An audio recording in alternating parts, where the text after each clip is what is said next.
14 days after my 17th birthday, my whole life changed. 14 days after my 17th birthday, I began to believe in what I couldn't see. Do you believe in love at first sight? Has always been a great question to ask people to get their individual perspective on love, or so I thought.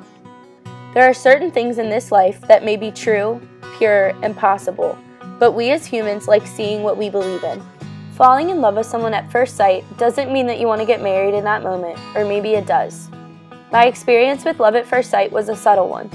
Looking up from my workstation and seeing what was the most handsome man I've ever laid eyes on, acting like a fool will always be the best thing I will ever see in this life. In that moment, I thought to myself, I would love to love that guy. However, being someone who doesn't believe in love at first sight, I brushed off the feeling. When feelings continued to develop, I never even thought about how I had truly fallen in love with him the first time I laid eyes on him. I didn't think about it until one day, almost 2 years later, when he turned to me and said, it was totally love at first sight for me. As quickly as you can fall in love, your whole life can fall apart. March 6th, my whole life changed. March 6th, the love of my life left this earth in the most sudden way possible, with no explanation and no goodbye. Death. Death is something that we as humans can't comprehend. We ask a million questions and receive no answers. There are 7 stages of grief that are supposed to outline what you feel, but sometimes they just don't.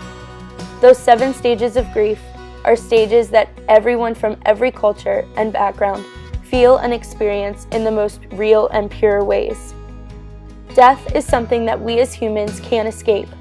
People from every culture and every era have felt the pain of losing someone close to them. People from all cultures constantly try to find ways to feel close to that person again, which has led to the creation of so many cultural rituals surrounding death. The man that I screamed yes to as he asked me quietly and in private to marry him left this earth without me.